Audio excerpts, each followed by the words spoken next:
आज मैं नए तीज व्रत कथा सुनाने जा रही हूँ। इस कथा का आप लोग ज़रूर सुनिएगा।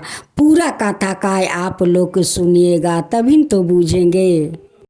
एक गांव था। उस गांव में एक परिवार रहा करते थे।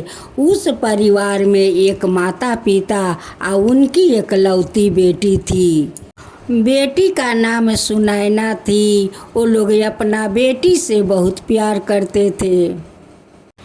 माता पिता सोच रहा था कि मेरी तो एकलौती बेटी है, अब मेरी अपने बेटी के लिए मैं अच्छा घर बर ढूंढूंगी और बहुत धाम धूम से अपना बेटी को शादी दूंगी।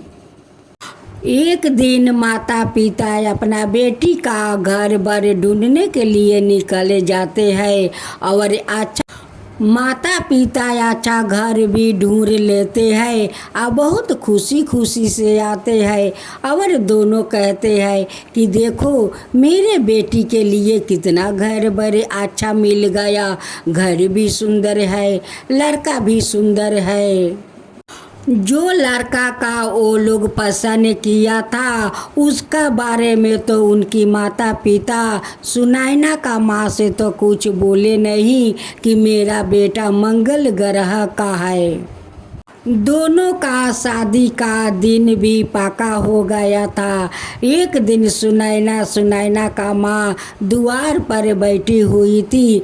एक साधु आते हैं और कहते हैं कि बेटी तेरा तो शादी ठीक हो गया है, कुछ दिन ही में तेरा शादी होने वाला है। शादी करके तो तू ससुराल जाएगी, लेकिन तू ज़्यादा दिन तक सुहागिन नहीं रहेगी बेटी, ज़्यादा दिन तक तू सुहागिन नहीं रहेगी। उनकी माँ कहती है कि बाबा आप ये सब कैसे बात करते हैं, क्या है लड़का में कि मेरे बेटी ज़्यादा दिन सुहागिन नहीं रहेगी। साधु कहते हैं कि माता जो लड़का का साथ अपना बेटी का शादी करने जा रही है वो लड़का तो मंगल ग्रह का है, वो बेसी दिन वो टिक नहीं पाएगा। आपका बेटी तुरंत बिना पति के हो जाएगी। सुनैना का माँ कहती है कि बाबा उस ग्रह का कोई उपाय नहीं है। वो साधु कहते हैं कि देखिए माता मेरे हिसाब से आपका बेटी का उस लड़का के साथ शादी नहीं करना चाहिए। सुनैना कहती है कि बाबा देखिए हमारा तो उस लड़का के साथ छेका भी हो गया और शादी का दिन भी पक्का हो गया है। अब तो करूँगी तो वही लड़का से करूँगी। देखिए बाबा जो मेरा नसीब में होगा वो तो होकर रहेगा, उसे तो कोई नहीं मिटा सकता है बाबा, कोई नहीं मिटा सकता है। जो हमारा नसीब में होगा वो होगा, उसी लड़का से मैं शादी करूंगी बाबा। साधु कहते हैं कि ठीक है बेटी ये तो तेरा मर्जी है, तेरा मर्जी के आगू उसमें तो किसी का मर्जी नहीं चलेगा। अब जो होगा वो भगवान करेंगे। यही बात कहकर साधु बाबा चले जाते हैं। उनकी शादी का दिन नियर आ गया। शादी को सभी जुगाड़ होने लगा। शादी का लिए सारे खर्चा होने लगा। उनके घर में सारे मेहमान आने लगा। अब तो सुनैना का माता पिता शादी तो धाम धूम से दिया। सुनैना का माता पिता अपना बेटी को विदाई तो करते हैं, लेकिन वो दोनों बहुत दुखित थे, बहुत चिंतित थे कि मेरी बेटी ससुराल में जाएगी तो कितना दिन तक सुहागिन रहेगी। अगर उनकी पति को कुछ हो गया तो मेरे बेटी का तो सुहाग उजड़ जाएगा।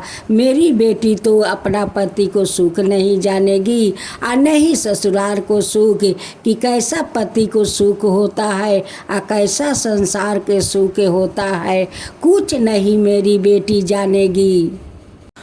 सुनैना अपना ससुराल में जाकर अपना पति को साथ 1.5 महीना तक बहुत खुशी खुशी से रहती है और उनकी पेट में उनकी पति को संतान आ जाते हैं।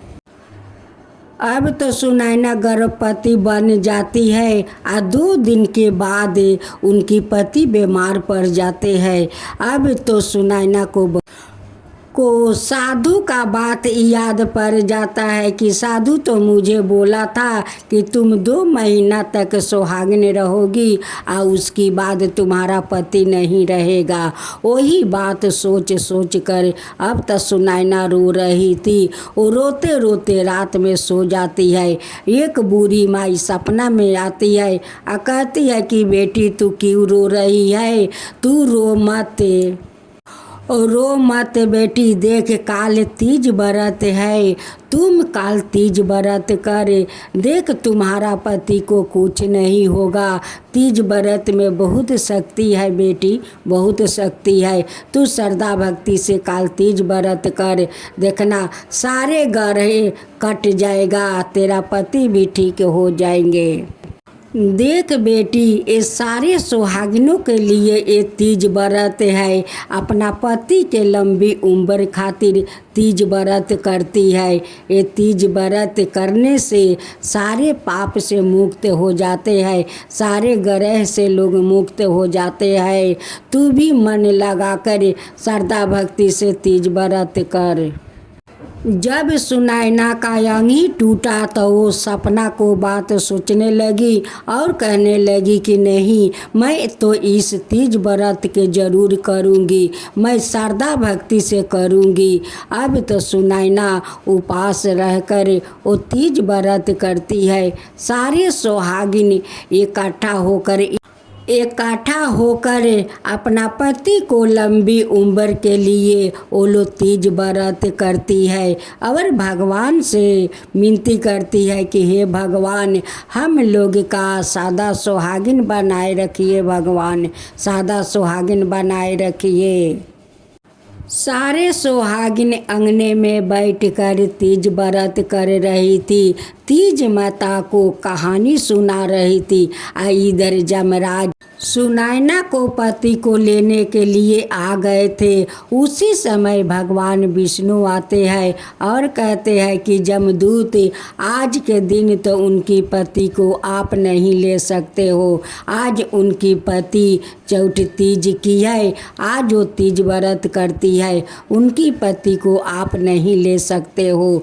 आपको तो आज उन्हें सादा सुहागिन रहने का आशीर्वाद देना होगा।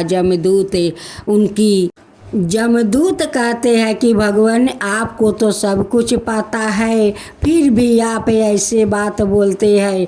वो कहते हैं कि नहीं जमदूत, नहीं, देखो आज उनकी पति काला तीज व्रत करती है। काला तीज व्रत के मतलब तो आप जानते हो कि एक पत्नी अपना पति को काल का मुंह से छीन कर ले आ सकती है, वही आज काल तीज व्रत वो करती है, आप उसे नहीं ले सकते हो। अब तो भगवान को बात सुनकर जमदूत सिर झुकाते हुए भगवान को प्रणाम करते हैं और यमराज जी जब लोग लौट जाते हैं, जब सारे सुहागिनों को व्रत समाप्त होते हैं तो सुनैना अपना घर जाती है और जाकर देखती है कि उनकी पति तो उठकर बैठे हुए हैं। अब तो देखकर सुनैना बहुत खुश हो जाती है कि ये तो चमत्कार हो गया कि आज काला तीज व्रत करते हुए आज तो चमत्कार हो गया, मेरा पति तो ठीक हो गए।